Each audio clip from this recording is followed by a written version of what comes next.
নমস্কার, আমি তনুশ্রী মিত্র পাল, reiki master teacher. আজকে যে বিষয় নিয়ে আলোচনা করব সেটা হচ্ছে অশোক ষষ্ঠী।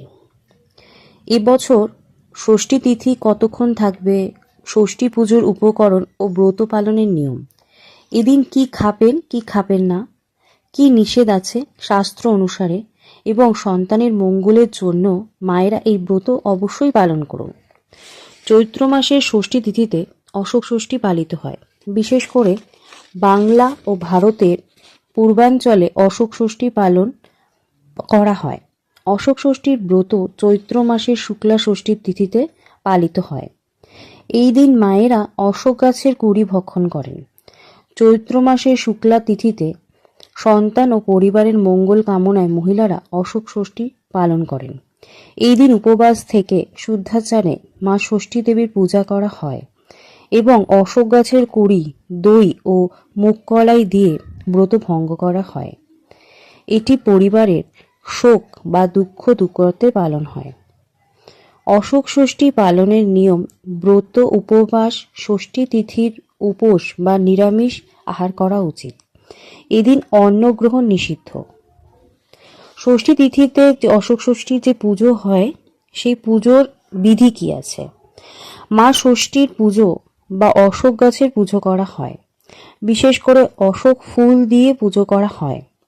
প্রধান উপকরণ হচ্ছে এই পুজোয় 6টি অশোক ফুলের কুড়ি, মুগ কলাই, দই আর কাঁঠালি কলা। যে মায়েরা তার সন্তানের মঙ্গলের জন্য বা পরিবারের মঙ্গলের জন্য এই ব্রত পালন করছেন, তাদের ব্রত যখন ভঙ্গ করছেন, সেই ব্রত ভঙ্গের নিয়ম কি? ব্রত ভঙ্গের নিয়ম হচ্ছে, ব্রত ভঙ্গের পর 6টি অশোক ফুলের কুড়ি, দই ও মুগ কলাই একসঙ্গে মিশিয়ে দাঁতে না কেটে খেতে হবে। এটা গিলে খেতে হবে। এদিন দিনের শেষে অশোক ষষ্ঠীর পাঠ বা ব্রতকথা শ্রবণ করতে হবে।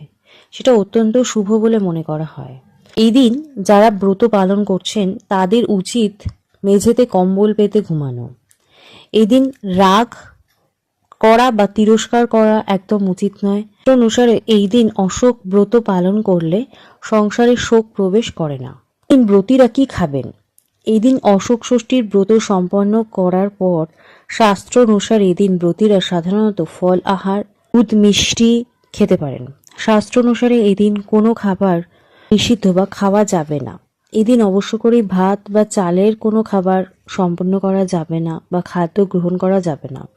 পোড়া খাবার খাওয়া যাবে না। কোনো কিছু পোড়ানো বা সেকা সেটাও খাওয়া যাবে না। আমিষ খাওয়াও একদম উচিত নয়। 2026 সালে অশোক ষষ্ঠী কবে অনুষ্ঠিত হবে? ষষ্ঠী তিথি কখন শুরু হবে বা কখন শেষ হবে?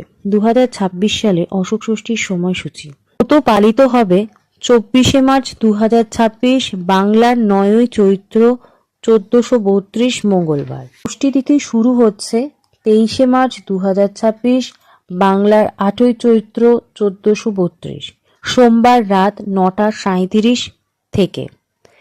ষষ্ঠী তিথি সমাপ্ত হচ্ছে 24শে মার্চ 2026, বাংলার 9ই চৈত্র 1432 মঙ্গলবার রাত 7:13। এদিন পালিত হবে অশোক ষষ্ঠী, মতান্তরে স্কন্দ ষষ্ঠী। মায়েরা বিশেষ করে সন্তানের মঙ্গলের জন্য বা পরিবারের মঙ্গলের জন্য এই ব্রত পালন করেন। আলোচনা আমি এখানেই শেষ করব, কিন্তু যদি আমার আলোচনা ভালো লাগে তাহলে প্লিজ লাইক করে দেবেন, প্রচুর প্রচুর শেয়ার করবেন এবং চ্যানেলটা সাবস্ক্রাইব করে নেবেন। আজকের আলোচনা এখানেই শেষ করছি। সকলে সুস্থ থাকবেন। নমস্কার।